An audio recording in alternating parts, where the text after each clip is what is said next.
ចំពោះលោកគ្រូអ្នកគ្រូដែលបានចូលរៀនវគ្គសិក្សានៅក្នុងគ្រូ PLP ហើយប៉ុន្តែរៀនចប់ហើយប៉ុន្តែអត់ទាន់បានវិញ្ញាបនបត្រគ្រូសាកធ្វើតាមវីដេអូនេះបានហើយអញ្ចឹងយើងគ្រាន់តែចុចចូលគ្រូបឋមនឹងមកនេះ account របស់យើងបានបញ្ចប់វគ្គសិក្សាមួយអញ្ចឹងយើងទទួលបានវិញ្ញាបនបត្រ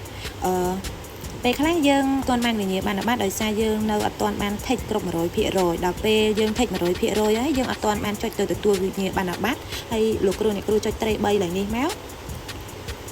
មកដល់ឡើងវិញ្ញាបនបត្រនេះក៏អត់ទាន់ឃើញវិញ្ញាបនបត្រនឹងដែរទាល់តែលោកគ្រូអ្នកគ្រូចុចលើវគ្គសិក្សាទៅយកវាសិនចាអញ្ចឹងវគ្គសិក្សាដែលខ្ញុំបានបញ្ចប់គឺ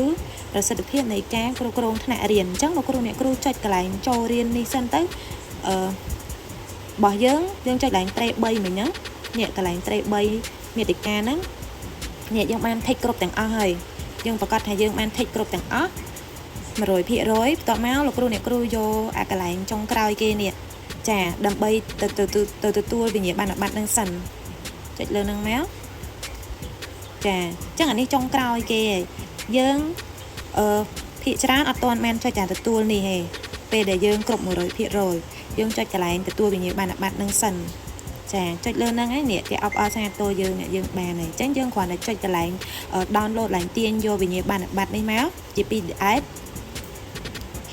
តោះមកលោកគ្រូអ្នកគ្រូចុច download កន្លែងនេះតោះមកចុច open ចង់បើកនៅកន្លែងណាអញ្ចឹង share ទៅ Telegram ក៏បានដែរយើងចុចកន្លែងរូប share ហ្នឹងមកឥឡូវខ្ញុំ share ចូលក្នុង save message ក្នុង Telegram ចុចកន្លែងនេះមក save មកតង់ទៀត save message នឹងដែរព្រោះវាងាយស្រួលរកចាបន្ទាប់មកចុចពាក្យ send ចាំបន្តិចដោយសារវាចាបន្ទាប់មកលោកគ្រូអ្នកគ្រូទៅមើលកន្លែង Telegram ហើយមើលកន្លែង save message ខាងលើគេនេះចាអញ្ចឹងយើងចុចលើនឹងមកនេះគឺជាវិញ្ញាបនបត្ររបស់យើងចុចលើនឹងមក download វាសិនមក